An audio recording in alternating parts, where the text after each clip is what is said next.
Okay, day 2. Punta tayo sa Dog Off-Road Auto Solution sa Caloocan. Setup natin to guys. Samahan nyo ako. Upgrade agad. So ito, dito na tayo. Upgrade natin ang suspension niya. And mag-lift tayo ng 2-inch. Dito nagpalagay din ako ng charger. Type-C. Tsaka yung gear knob. Papalitan din natin yan mamaya. Meron kasi sila rito yung bilog na tapos may champ na nakalagay. Ayan guys, ngayon kinakabit na nila yung bagong suspension. XGS suspension nga palang pinili natin. Ayan, na-fit na nila. Ayan, checking na lang ng mga linya. Papalit tayo na nagli-disc tayo sa likod. Lagay ng addict 2-inch. So kasama yan sa package nung XGS.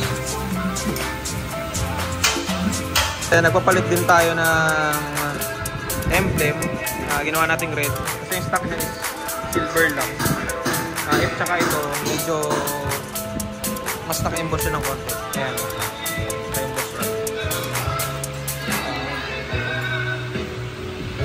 So ayan, ini-install na nila rito yung addict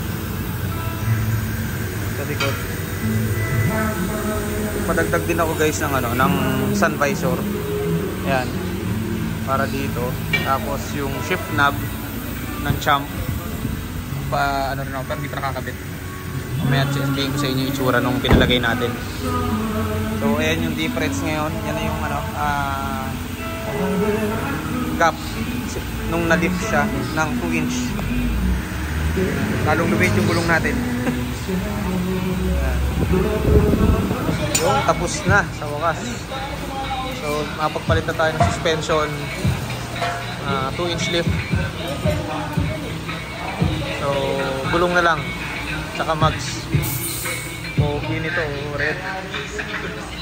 Tsaka yung busina pala, napakapangit ng busina nito. Yan, so dito tayo nagpagawa sa Dog dito sa may Caloocan. So yung mga taga-south, madali lang pumunta rito kasi pag-akit nyo na skyway, merong exit Sergeant Rivera ba yun? Tama ba? So pag exit mo dun, lapit na, sobrang lapit na nila. So maraming salamat sa Dog Off-Road Solutions. Yan. Next upload, palit tayo ng mags and rims. Thank you for watching.